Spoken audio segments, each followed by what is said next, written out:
Hello and welcome back to Automotive Tales. On today's episode, you find me in my new studio at HQ 2.0, and we're going to go back to the garages and we're going to do some prep ready for the lifts to be delivered. So lots to do, ready for Lift Giant to arrive and install my twin 4 posters.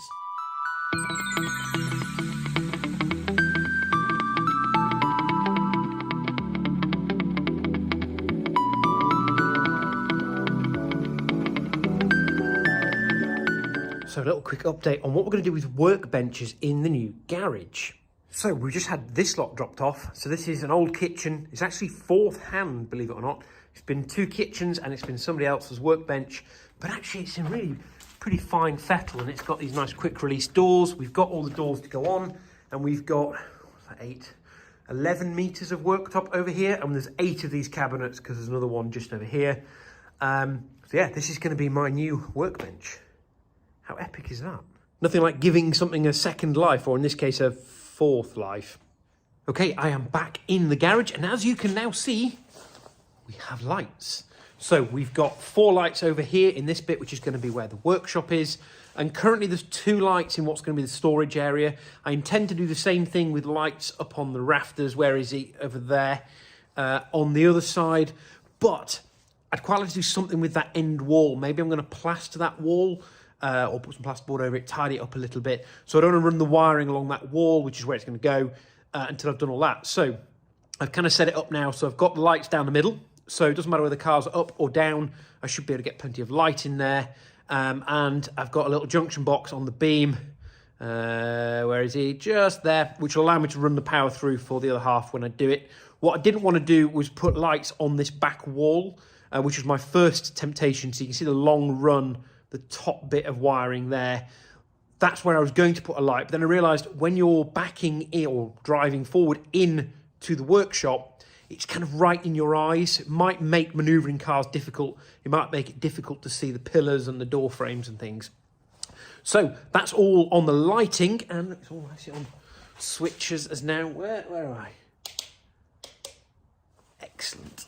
Next job is to get on to the workshop side of things. So the first thing I'm going to do is probably put a workbench here using all those kitchen units you just saw in the other barn. So that'll make me a little bit of a workspace for when we've got a vehicle in here. I was originally planning on putting something here, but I think it's going to be in the way of that door. And it means I can keep the door that's going to go here, because there's going to be a partition wall here, right up against that corner, which makes a lot more sense. So instead, what I'm going to do into the abyss in here is along this back wall here, we're going to have a full length of workbench using those under-counter cabinets, those 500mm wide cabinets, a nice long length of worktop. And then I might have additional bits from there, but I'll certainly do that first. And if anything's left over, I could probably use it for the wood store, which is just the other side of there, where I'm going to have like my chop saw and various other woodworking tools.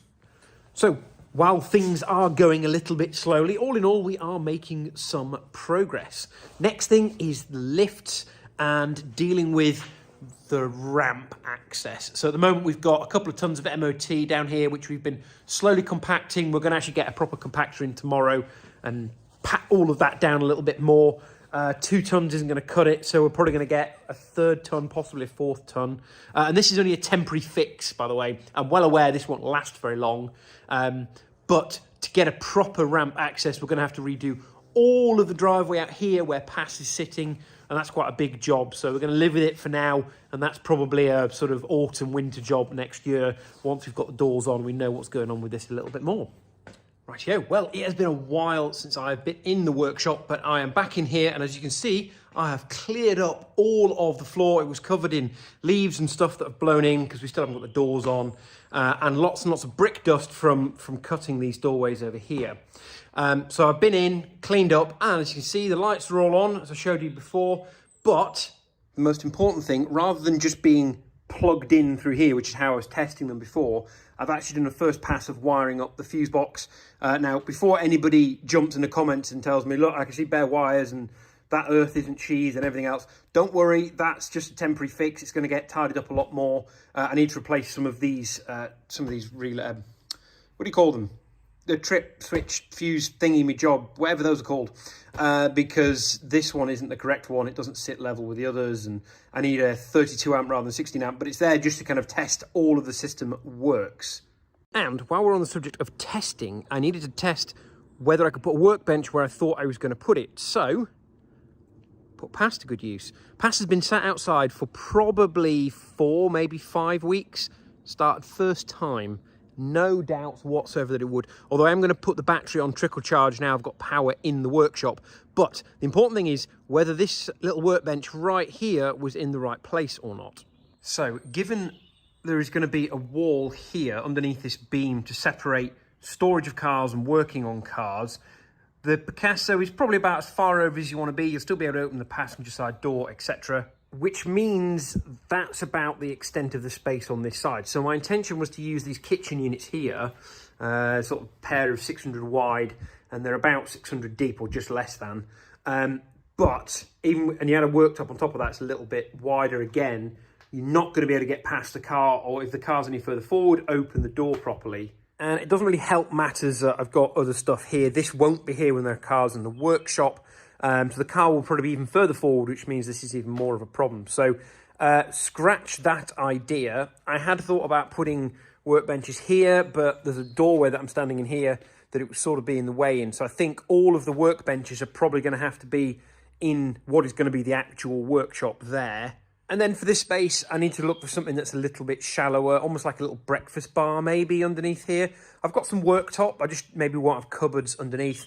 Or maybe if I can get some wall cupboards, because they're a lot narrower, they're sort of like this thickness, that might be a better solution, have those and a shallow worktop on the top, because it'd be nice to have somewhere underneath the sockets where I can leave like drills and things on charge. But otherwise, that's sort of the update on the garage. The next big thing to happen is, I was about to say the lifts are going in, but actually they're a week away, so they're coming in on the 19th of February, I think. But the next job, which is starting in about 2 days' time, is to get rid of that monster. That tree is looming over the garage, and you see it in the background of some of the other videos, and well, you can actually see here it's touching the roof of the garage. That makes me wince every time we have a storm, of which we've had many this winter. Luckily, no damage appears to have been done to the building, but the sooner we can get rid of that monstrosity, the better.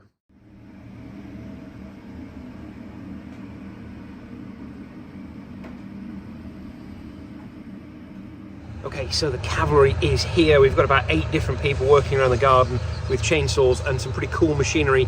And the problematic tree for HQ 2.0 is on its way down, along with, well, it's gone now. There was another big tree over there, which was somebody's Christmas tree, we believe. It was planted about 20 years ago. So yeah, slowly get some light back in the garden and removing this massive risk from the garage. Right, it's end of day 1 for the tree surgeons, and as you can see, the monstrosity is almost completely gone. So, as you can see, they're using a very small machine. So this absolute monster has been chopping all of the trees. Well, actually, it can grab the branches and then feed them into the chopper, because there's like a crane on the other side of that, which is quite an amazing thing. Sadly, while there's hard standing here, this bit of the entrance to HQ 2.0 has seen better days. Yeah, because that's quite the monster. But there's actually hard standing somewhere under there, but it's about 3 or 4 inches down. So yeah, that's made a mess. But the mess in the mud can't really be helped.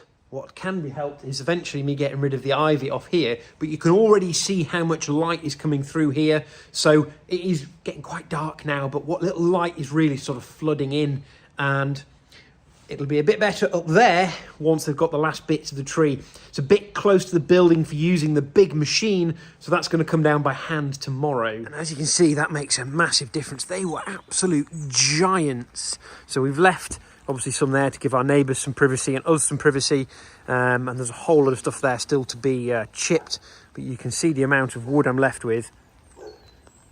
Hopefully that will all go in one of the barns. That will be cured and ready for use for firewood going forward. So while I'm not going to touch it because this is not my machine and not my toy to play with, it really is quite a toy. So I just thought I'd give you a little highlight. So you can see it's got this boom that stretches right out, so it can pick up all of the bits that have been chopped down and shove them straight into its very hungry little mouth here. And then you can see the spout on the other side there. That then goes and just spits everything into a trailer on the back of a wagon. I'll put some time lapse in so you can see the sort of stuff it does. But yeah, what a cool machine. And I'm going to stand next to it just for a bit of scale. I mean, it is massive, absolutely massive. That is a proper toy.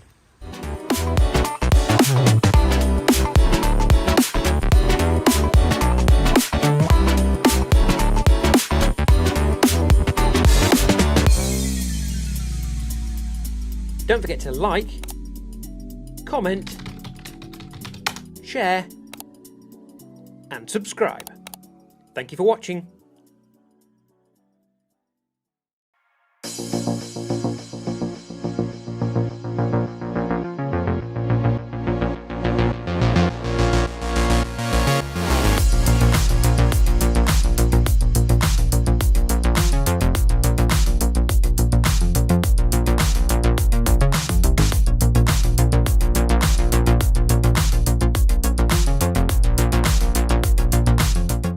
Next update, we will be hopefully putting the lifts in, and I've taken the day off work so I can do some lovely time lapse and all that sort of good stuff when the lifts arrive. So yeah, check in for Lift Giant delivering my 4 posters.